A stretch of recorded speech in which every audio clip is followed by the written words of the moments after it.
జై శ్రీరామ్. అందరికీ నమస్కారం. వెల్కమ్ టు న్యూస్ అఖండ. నేను మీ కస్తూరి శ్రీధర్. మిత్రులారా, మన కేంద్ర ఏజెన్సీలు మరొక గొప్ప విజయాన్ని అయితే సాధించినాయి. సరే, ఇంతకు అది ఏ విషయంలో ఏందనేది ఈ న్యూస్ ద్వారా చెప్పే ప్రయత్నం చేస్తా. ఓకేనా? నవంబర్ 10వ తారీఖున ఢిల్లీలోని ఎర్రకోట వద్ద ఒక ఇస్లామిక్ జిహాదీగాడు కారు బాంబు బ్లాస్ట్ చేసిన సంగతి మీకు కూడా తెలిసే ఉంటుంది. ఈ కారు బాంబు బ్లాస్ట్ లో 15 మంది వరకు అమాయకులు అయితే చనిపోగా మరొక 30 మంది వరకు గాయాల పాలైనారు. ఈ గాయపడ్డ వారిలో చాలా మందికి కళ్ళు దెబ్బతిన్నాయంట. అయితే ఈ కారు బాంబు పేల్చింది నవంబర్ 10వ తారీఖున. కానీ నిజానికి ఈ కారు బాంబును డిసెంబర్ 6వ తేదీన పేల్చాలని చెప్పేసి ప్లాన్ వేశారు. ఒక్క కారు బాంబు మాత్రమే కాకుండా మొత్తంగా 200 బాంబులను తయారు చేసి డిసెంబర్ 6వ తేదీన పేల్చాలని చెప్పేసి ఈ జిహాదీగాళ్ళంతా కూడా ప్లాన్ వేశారు. ఇందుకోసం 2900 కిలోల అమోనియం నైట్రేట్ను, 250 కిలోల ఆర్డిఎక్స్ను, అలాగే పెద్ద మొత్తంలో మదర్ ఆఫ్ సైతాన్ అనేటటువంటి కొత్త రకం కెమికల్స్ను ఈ జిహాదీగాళ్ళు అయితే సేకరించారు. అయితే దేవుని దయ వలన మన తెలుగు తేజమైనటువంటి సందీప్ చక్రవర్తి ఐపీఎస్ గారు ఈ కుట్రలన్నీ కూడా ఛేదించడం వల్ల ఈ అమోనియం నైట్రేట్ను, అలాగే ఆర్డిఎక్స్ను, అలాగే మదర్ ఆఫ్ సైతాన్ కెమికల్ను పోలీసులు అయితే పట్టుకోగలిగినారు. ఇక మిగిలినటువంటి ఈ కారు బాంబును ఏమి చేయాలో తెలియనటువంటి జిహాదీగాడు ఎర్రకోట దగ్గర ఈ కారు బాంబు పేల్చి ఆ పేలుల్లో వాడు కూడా కుక్క సావు చచ్చినాడు. పైగా ఆ పని చేసినటువంటి దరిద్రుడు ఒక డాక్టర్. మామూలుగా డాక్టర్ అంటే నలుగురికి ప్రాణం పోసేవాడు, కానీ ఈడేం చేసినాడు, నలుగురు ప్రాణాలు తీసినాడు. ఈడు అర్థమవుతుందా? పైగా వాడికి నెలకు శాలరీ ఎంత తెలిసిన 4 లక్షలు అంటయా. మామూలుగా చదువుకోని వాళ్ళే ఉగ్రవాదులు అవుతారని చెప్పేసి కొంతమంది వాగుతూ ఉంటారు. వీడు మళ్ళీ చదువుకున్నాడు, అందులోనూ డాక్టరు, పైగా నెలకు లక్షలు సంపాదిస్తాడు. ఇంక వాళ్ళకి ఏమి జబ్బు, ఏమి చేయడము, ఏమంటే మత పిచ్చి. ఆ మత పిచ్చి ఆ జబ్బు అట్టాడదన్నమాట. అర్థమవుతుందా? అంతేకాకుండా చనిపోయే ముందు ఈ జిహాదీ డాక్టరు ఆత్మాహుతి చేసుకోవడం చాలా గొప్ప కార్యమని, అలా జిహాదీ చేయడం ద్వారా స్వర్గానికి వెళ్తారని, సకల సౌకర్యాలు అనుభవిస్తారని వాళ్ళ బంధం చెప్పి ఒక వీడియో కూడా రిలీజ్ చేశాడు. వీడికి సిగ్గునాదా, లజ్జునాదా, ఒకరున్న మళ్ళా డాక్టర్ కొంచెం వీడికి బుజ్జ అనేది, మైండ్ అనేది పనిచేస్తుందా? ఒరే, నెలకు 4 లక్షలు సంపాదిస్తున్నావు. నువ్వు ఎటువంటి సుఖ సంతోషాలు అనుభవించాలన్నా కూడా, ఎంత మంచి పేరు తెచ్చుకోవాలన్నా కూడా ఇక్కడ ప్రాణంతోనే ఉండగానే చేయకూడదా? తినేదానికి తిండి, కట్టుకునేదానికి బట్ట, మంచి ఇల్లు, నువ్వు మళ్ళీ ఇతరులకు సాయం చేయొచ్చు. ఎటువంటి సుఖ సంతోషాలు ఏది కావాలంటే అది అనుభవించవచ్చు.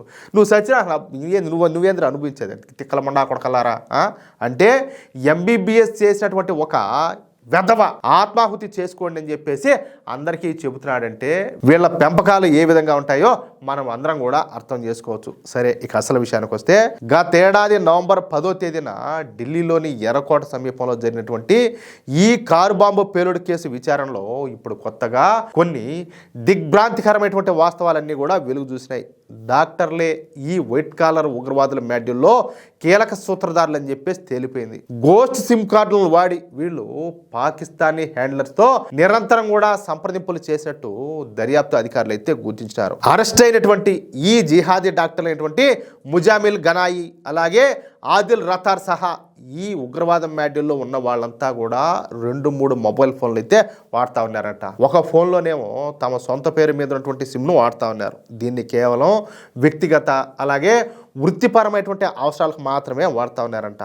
ఈ విధంగా ఎవరికి కూడా అనుమానం రాకుండా చాలా జాగ్రత్తలు అయితే తీసుకున్నారు. అలాగే ప్రతి ఒక్కరు కూడా ఒక అత్యంత రహస్యమైనటువంటి మరొక ఫోన్ అయితే వాడుతూ ఉన్నారంట. అందులో గోస్ట్ సిమ్ కార్డులు పెట్టి వాటితో పాకిస్తాన్లో ఉన్నటువంటి తమ హ్యాండర్లు అయినటువంటి ఉకాసా, ఫైజాన్, హష్మీలా అంటే ఎన్ని కోడ్ నేమ్లు అన్నమాట, వాళ్ళతో మాత్రమే మాట్లాడుతూ ఉన్నారు. ఇందుకోసం వాట్సప్, టెలిగ్రామ్ లాంటి ఎన్స్క్రిప్టెడ్ యాప్లన్నిటి కూడా ఉపయోగిస్తూ ఉన్నారంట. జిహాదీలైనటువంటి డాక్టర్ ముజామిల్ గనాయ్, అలాగే ఆదిల్ రాతార్, ఇతర నిందితులంతా కూడా ఈ సందేశాలను అందిపుచ్చుకునేందుకు డ్యూయల్ ఫోన్ ప్రోటోకాల్ పద్ధతిని అయితే అనుసరించినట్లు దర్యాప్తు అధికారులు అయితే గుర్తించారు. నిందితులంతా కూడా 2-3 మొబైల్ హ్యాండ్సెట్లను వాడినారని, ఒకదాన్ని రోజువారీ పనుల కోసం ఉపయోగిస్తే మిగతా వాటిని వాట్సాప్ కోసం ప్రత్యేకంగా ఒకటి, టెలిగ్రామ్ కోసం మరొకటి వాడినట్లు వాళ్ళైతే తేల్చి చెప్పినారు. ఈ తరహా ఫోన్లను దర్యాప్తు అధికారులు టెర్రర్ ఫోన్లుగా అభివర్ణిస్తున్నారన్నమాట. ఇంతకీ గోస్ట్ సిమ్ కార్డులు అంటే తెలుసా మీకు? సరే, దాని గురించి కూడా మీకు చెప్పే ప్రయత్నం చేస్తా. సాధారణ ప్రజల ఆధార్ కార్డు వివరాలను దొంగిలించి లేదా వాళ్ళను మోసం చేసి వాళ్ళ పేర్లతో సిమ్ కార్డులు తీసుకుంటారు. కొన్నిసార్లు ఫోన్లను కూడా హ్యాక్ చేసి సిమ్ కార్డు వివరాలు తీసుకుని వాటితో మరొక కార్డును యాక్టివేట్ చేసి తాత్కాలికంగా వాడతారనమాట. ఇలాంటి వాటిల్ని గోస్ట్ సిమ్ కార్డులు అని చెప్పేసి అంటారు. ఫోన్లో భౌతికంగా సిమ్ కార్డు లేకపోయినా ఒకసారి యాక్టివేట్ చేసిన తర్వాత కేవలం వైఫై లేదా ఇంటర్నెట్ ద్వారా ఆ యాప్లన్నీ కూడా పనిచేస్తాయి. ఇప్పుడు నీకు చిన్న ఎగ్జాంపుల్ చెప్తా. చాలా మంది వచ్చేసి విదేశాల్లో ఉంటారు. ఆడేంటంటే ఆ దేశాలకు సంబంధించినటువంటి సిమ్ కార్డులు వాడతారు. ఇక్కడికి వచ్చిన తర్వాత కూడా ఆ నెంబర్ మీద అది అట్లే పనిచేస్తుంది. ఇప్పుడు వాట్సాప్ నెంబర్ ఉంటుంది, అది అట్లే పనిచేస్తుంది. ఆ సిమ్ కార్డు తీసి పడేసినా కూడా అది అట్లే పనిచేస్తూ ఉంటుంది అనమాట. ఆ విధంగా ఈ సాంకేతికతను వైట్ కాలర్ ఉగ్రవాదులు వాడుకున్నారు. వాటితో పాకిస్తాన్లోని ఉగ్ర హ్యాండ్లర్స్తో సంప్రదింపులు కూడా జరిపినారు. అర్థమైందా? అయితే జమ్మూ కాశ్మీర్ పోలీసులు జరిపినటువంటి విచారణలో నకిలీ ఆధార్ కార్డులతో సిమ్ కార్డులు జారీ చేసేటటువంటి భారీ రాకెట్ ఒకటి బయటపడింది. ఈ సిమ్ కార్డులకు సంబంధించినటువంటి ఖాతాలు పాకిస్తాన్ ఆక్రమిత కాశ్మీర్ లేదా పాకిస్తాన్ నుంచి వాడుతున్నారని చెప్పేసి మన అధికారులు అయితే గుర్తించారు. ఈ కేసులో భద్రతా లోపాలు బయటపడినటువంటి నేపథ్యంలో కేంద్ర ప్రభుత్వం కఠిన చర్యలు అయితే చేపట్టింది. టెలికమ్యూనికేషన్ చట్టం 2023 ప్రకారం డిపార్ట్మెంట్ ఆఫ్ టెలికమ్యూనికేషన్స్ నవంబర్ 28వ తేదీన వాట్సాప్, టెలిగ్రాము, సిగ్నల్ వంటి యాప్లకు కీలక ఆదేశాలు కూడా జారీ చేసింది. ఇకపైన ఫోన్లో యాక్టివ్ సిమ్ కార్డు ఉంటేనే ఈ యాప్లన్నీ కూడా పనిచేసే విధంగా చూడాలని చెప్పేసి ఆదేశాలు అయితే జారీ చేశారు. అంటే ఇన్నాళ్ళు వీళ్ళు ఏవైతే ఆటదారులు ఉపయోగించుకున్నారో వాటిలన్నిటి కూడా అడ్డుకట్టేశారు.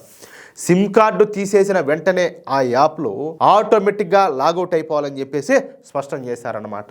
ఈ నిబంధనలో 90 రోజుల్లోగా అమలు చేయాలని చెప్పేసి జియో చాట్ అలాగే స్నాప్చాట్ లాంటి అన్ని సంస్థలు కూడా ఆదేశాలు ఇచ్చింది. అర్థమవుతుందా? అది విషయం. ఆ విధంగా మన కేంద్ర ఏజెన్సీలు ఇలాంటి దారుణాలన్నింటినీ కూడా వెలుగులోకి తీసుకురావడమే కాకుండా అలాంటి వాటికన్నిటి కూడా చెక్ పెట్టే ప్రయత్నం అయితే చేశారు.